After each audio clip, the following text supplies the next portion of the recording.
He came out of nowhere. If my girlfriend's scream hadn't caused me to veer off the road, my car might have sent him flying. I can't tell you how often I think back on that day and wonder what might have turned out differently if I'd just let it happen. It was a Friday night, chilly, and lit only by a low-hanging half-moon. We were on one of those roads you often find in the Northwest, winding, forested, and poorly lit. And despite the lonely setting, my girlfriend Sarah and I were carefree as could be.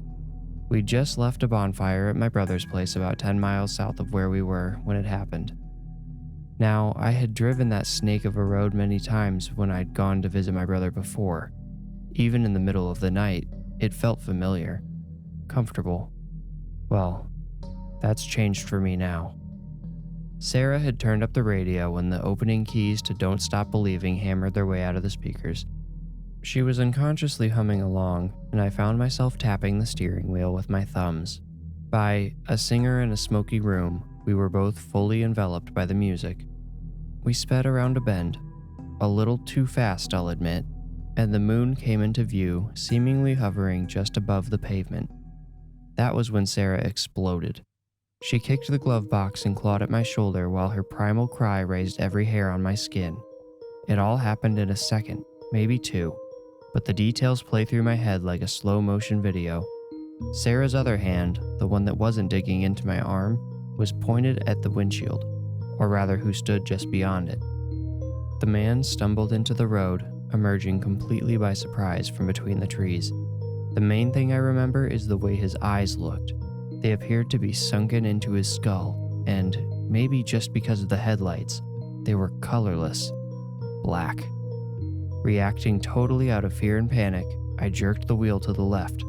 The bumper missed the slack-jawed man by inches, but my action sent us careening into the trees. By the grace of God, we missed the first couple of trees by a slim margin, which is probably the only reason I'm alive to tell you this story. We did, after a few torturously long seconds, hit a tree about 100 yards into the forest, but the foliage and brakes had slowed the car enough for Sarah and I to survive unharmed. The crash killed one of my headlights and left the other flickering. The hood was bent up near my side, and steam poured out, making my poor car look like a tea kettle on wheels. "Where did he go?" my girlfriend asked. Somewhat dazed by the crash, I had forgotten the reason it happened. I turned to look through the rear window. Even with my foot on the brakes, which bathed the trees behind us in red light, I couldn't see very far. I returned to a neutral position. I was about to ask Sarah if she could find her phone when something moved in front of the flickering headlight. "Did you see that?" I asked her. She had her knees up to her chin and her arms wrapped around them. Without looking at me, she nodded quickly, almost like she was having a seizure. I didn't see tears, but I could tell they were close. Against my better judgment, I decided to get out and look for the man. Maybe he was in trouble. Why would anyone be out in the woods alone in the middle of the night? I told Sarah to lock the doors as I got out and shut mine. Before I had even finished telling her to do so, I heard the mechanical thunk. I called into the darkness, wishing I had a flashlight, and received no answer. I walked around the tree in search of whatever we had seen in the light. There was nothing there. I couldn't hear anyone, or anything, moving either. Now standing in front of Sarah's side of the car, bathed in flickering white light, I told her to try calling my brother. We would leave the car until morning, but my house was way too far away to walk to in the dark. She turned on the cabin light, and I watched her scroll through her contacts. She lifted the phone to her ear and looked up. Without warning, she started screaming and pointing at me. No, behind me. I turned to see the gaunt man with his black eyes standing right behind me. His head was tilted at a disturbing angle, and his mouth hung open. He took a step towards me, and the headlights went out. I screamed too. I felt his hand, cold and strong, grab at my shirt and pull me. He caused me to stumble forward, but then the headlight came back to life. He was gone. Sarah was screaming for me to get back in the car, and I ran around the back to get to my door. I yanked on the handle, but it was still locked. Sarah's fingers frantically searched for the unlock button. When she pressed it, I quickly opened the door and dove inside. It was my turn to press the lock button in a panicked frenzy, and I accidentally brushed the button that opens the trunk. I met Sarah's terrified eyes as we heard the click from behind. The trunk, which could only be closed from outside, was now wide open. "Hello? Hello, Sarah?" My brother's voice came from the floor. Sarah's call had gone through, and he was nervously waiting an answer on the other side of the line. I reached down for the phone and, unable to hide the fear in my voice, begged him to come get us. I gave him the best description of our location I could, and he promised he was on his way.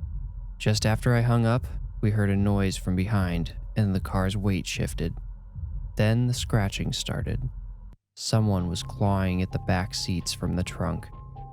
As I shushed Sarah with a finger on my lips, I prayed the man wouldn't find the 2 latches in the trunk, the latches that allowed the back seat to be lowered.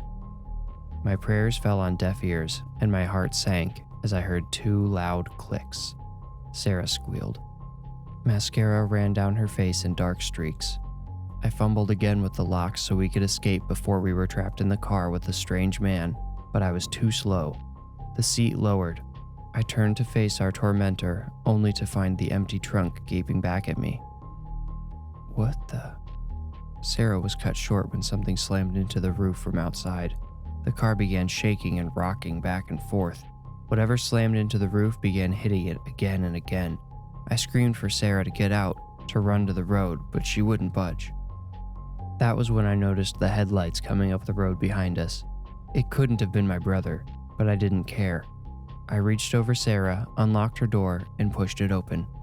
I told her to run as I did the same to my door. She finally listened, and we ran towards the road, not looking back. We must be the luckiest people in the world. The car was, as I suspected, not my brother's. It was a highway patrol car. We flagged the trooper down and told him our story. He didn't seem to believe most of it, but he turned a spotlight on my wrecked car and decided to give us a ride back to the station. At the station, I called my brother to update him. He said he would come pick us up. While we waited, the trooper had plenty of questions for us. He made each of us take a breath test, which I, of course, passed. When it was Sarah's turn, he found her staring at a board full of missing persons photos. "That's him," she cried excitedly as she pointed to a photo in the middle of the collage. "That's the guy who was attacking us." "Couldn't be," the trooper stated matter-of-factly and tore the photo from the board. "No, sir," I backed Sarah up. "I recognize him too. He looked a little weirder, but that's definitely him." The trooper looked at us both with a bewildered stare. He sat and crossed his arms without breaking his gaze. "Couldn't be," he repeated. "He's the reason I was driving through that area tonight. A canine team searched that part of the forest this morning. The guy in that picture? They found him in a shallow grave just off the road.